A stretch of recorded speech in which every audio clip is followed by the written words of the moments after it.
Bueno, muy bien. Lo que vamos a ver acá ahora, ¿sí? Lo que me interesaría es que podamos ver gran parte de lo que son las demencias, ¿sí? Vamos a ver ahora cómo las demencias, por ejemplo, la demencia senil, ¿sí? O la diferencia también con lo que tiene que ver con otro tipo de demencias, como puede ser el Alzheimer, se pueden ver reflejadas en algunas de estas zonas del cerebro. Por ejemplo, vamos a hablar de lo que es la amígdala cerebral. La amígdala cerebral en realidad es un núcleo, sí, que está localizado dentro de lo que es la profundidad del lóbulo temporal, y van a ver que dentro de este lóbulo temporal voy a tener este núcleo de control que tiene que ver con las emociones y sensaciones sentimientos que tenemos, sentimientos del cerebro. Por ejemplo, fíjate que cada una de las circunvoluciones de esta imagen tiene su control. Por ejemplo, en esta parte superior, sí, que es parietal, podemos ver todo lo que es el aprendizaje emocional. También tenemos otra zona que tiene que ver con la influencia en el control de la ingesta. O sea, esa es la barrera que nosotros tenemos cuando nos damos cuenta que estamos llenos, por ejemplo, ¿sí? O que queremos seguir, o cuando tenemos hambre. Acordate cuando habíamos visto fisiología digestiva, cómo se relacionaban las vías nerviosas y cómo tenía que ver toda la fase cefálica relacionada totalmente con la fase digestiva, ¿sí? También cómo gestiona el miedo y la reacción de lucha y de huida. O sea, cuando nosotros sentimos que nos pasa algo o que nos va a pasar algo, ante el miedo, ¿cómo vamos a reaccionar? Y bueno, de forma que nosotros vamos a poner en juego nuestro sistema parasimpático, nuestro sistema simpático, perdón. Cuando el simpático se pone en juego, ¿sí? Nosotros nos ponemos alerta.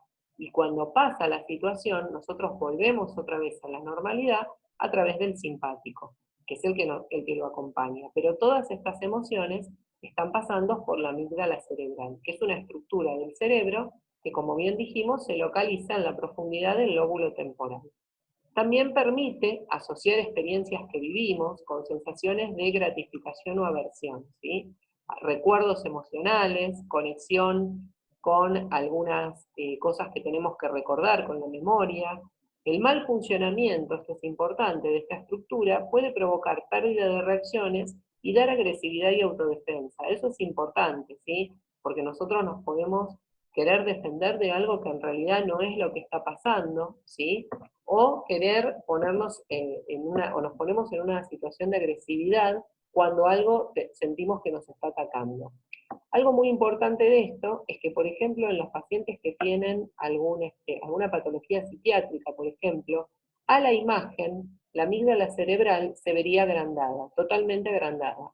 Justamente también en pacientes que sean, por ejemplo, borderline, pacientes que tengan bipolaridad, esos pacientes también podrían llegar a tener una amígdala mucho mayor de lo normal. Cuando nosotros miramos, por ejemplo, esta imagen, ¿sí? Esta patología de Creutzfeldt-Jakob, es una encefalopatía espongiforme, ¿sí? Provocada por priones. Los priones justamente son un tipo de proteínas que son proteínas infecciosas. Cuando el anatopatólogo quisiera ver gran parte de lo que sería la estructura cerebral a nivel microscópico, se puede ver esto que se ve acá, ¿sí? Que es como ver el atlas del tejido, ¿está bien? Ver la parte justamente del tejido. Dice que esta enfermedad, que está dentro de lo que sería una demencia, tiene que ver con presentarse en cualquier edad, pero vos fíjate que la fase sensible de la enfermedad es en adultos entre 40 y 60 años. Y la gran mayoría, como gran parte de las demencias, tiene una incidencia de historia familiar, o un precedente, mejor dicho. Y es una causa de demencia de forma rápida. Eso es importante porque los pacientes que tienen demencia generalmente tienen un deterioro importante de todas las estructuras cerebrales. Ya cuando veamos endocrino vamos a ver como muchas de las estructuras cerebrales están totalmente relacionadas con algunas patologías cerebrales y también con demencias. ¿Qué es la demencia? Bueno, justamente es la alteración grave de la memoria, del juicio y de la orientación, ¿sí? Hay algo muy importante acá, o sea, la memoria puede estar afectada por varias causas. Ojo que también se puede estar en un momento de demencia momentáneo, ¿sí? No necesariamente tiene que ser por largo tiempo, puede ser un traumatismo importante y el paciente queda con una demencia, se dice, momentánea, ¿sí?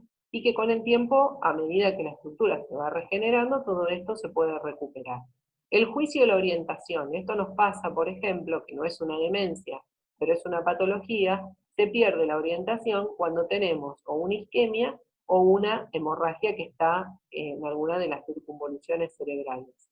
¿Sí? Cuando pasa eso, muchas veces los pacientes, o nosotros todos en realidad, perdemos el sentido de la orientación, pero no es una demencia, porque es algo del momento, ¿sí? Hay varias categorías de demencia dentro de lo que es la fisiopatología cerebral, y fíjate que están las de tipo Alzheimer, que ya las vamos a ver en la clase con qué se relacionan, la vascular, que tiene que ver muchas veces con malformaciones arteriovenosas, como habíamos visto en tomografía, que se podían detectar con medio de contraste y una imagen en TC, ¿sí? Las enfermedades médicas, las que tienen que ver exclusivamente con la parte de la psiquiatría, las que son inducidas por sustancias. Hay sustancias que atraviesan la barrera hematoencefálica y justamente lo que hacen es producir con el tiempo un tipo de demencia. Las de etiología múltiple, esto es importante porque muchas veces no se sabe la causa de la demencia, así que está relacionada también con con el sexto tipo de demencia, que es la no especificada, que sería la idiopática. Así que muchas veces pasa, en realidad los psiquiatras muchas veces no pueden determinar qué tipo de demencia tiene ese paciente, a pesar de que tiene una historia familiar. Todo esto forma parte de lo que sería la fisiopatología cerebral, ¿sí? Más allá de lo que nosotros conocemos con respecto a lo que es una neurona, lo que habíamos visto con respecto a cómo estaba dividido, cómo estaba formado el sistema nervioso central, ¿sí? El sistema nervioso autónomo, el sistema nervioso entérico. Más allá de las formaciones, todos esos sistemas muchas veces pueden presentar diferentes patologías, ¿sí? Y dentro de todo el funcionamiento muchas veces es muy engorroso, porque también se habla de distintas formas de manifestar no solamente la enfermedad, sino también de relacionarse. Por ejemplo, no la demencia, pero sí la fase cefálica, sabemos que está totalmente relacionada con la fase digestiva y también con el sistema nervioso entérico. Justamente la parte intestinal, ¿sí?, está totalmente relacionada con el sistema nervioso entérico, pero también fase cefálica con fase digestiva, donde se generaría, por ejemplo, en la fase intestinal, mayor cantidad de gastrina, que eso lo habíamos visto en la parte de fisiología en particular. Acá tenemos una diferencia importante, ¿sí? La diferencia entre lo que es el Alzheimer y lo que es la demencia senil. Fíjate que el Alzheimer, perdón, es un problema neuronal que puede presentarse en cualquier momento, ¿sí? O sea, el paciente no recuerda lo que hizo hace 2 minutos, no puede acordarse de, por ejemplo, situaciones que, a ver, no puede acordarse qué comió hace 3 horas, pero sí puede recordar lo que le pasó, por ejemplo, cuando era chico, ¿sí? O sea, son situaciones donde se olvida completamente de todo lo que hizo momentáneamente, pero quizás pueda recordar algo de hace muchos años atrás. La diferencia con la demencia senil es que esta no es un problema neuronal, esta directamente es la muerte neuronal que es causada por el envejecimiento natural. Por ejemplo, es muy raro muchas veces que un paciente o una paciente de 90 años a lo mejor no tenga un poco de demencia senil o un grado de demencia senil, mejor dicho. Olvida detalles, sí, pero no olvida las situaciones por completo como pasa con la enfermedad del Alzheimer. Recuerda más tarde en la demencia senil, pero en el Alzheimer no recuerda absolutamente nada. Puede seguir indicaciones, cosa que en el Alzheimer generalmente no pasa porque el paciente tiene un deterioro neuronal, no tiene, y sin embargo, a pesar de que en la demencia senil hay una muerte neuronal, ¿sí? Tiene manifestaciones totalmente diferentes. Puede cuidarse a sí mismo porque la muerte neuronal es en algunos lugares, en algunos sectores del cerebro, pero el problema neuronal es diferente porque está afectado por una patología en particular. En realidad, cuando hablamos de todo lo que tiene que ver con demencia senil, cuando estamos hablando de lo que es todo lo relacionado a patologías cerebrales, también no podemos dejar de nombrar lo que son las autoinmunes, ¿sí? Patologías autoinmunes, por ejemplo, como el lupus, como la esclerosis múltiple, la esclerosis múltiple que puede ser amiotrófica también, ¿sí? La esclerosis múltiple tiene que ver con la desmielinización de los axones de la neurona, ¿sí? Entonces, al no tener mielinizados los axones, esa neurona lo que no puede hacer es transmitir el impulso nervioso a través de los axones. Cuando pasa eso, el paciente lo que tiene es como un retraso de todas las funciones, según también, acordate, todo lo que tiene que ver con las áreas de Brodmann, ¿sí? Las áreas de Brodmann tenían que ver con qué parte del cerebro estaba afectada. Bueno, justamente, esto es muy importante con respecto a esta situación, por afectar una zona del cerebro en particular, y mantenerla en un estado o de demencia senil o con alguna otra patología como puede ser el Alzheimer.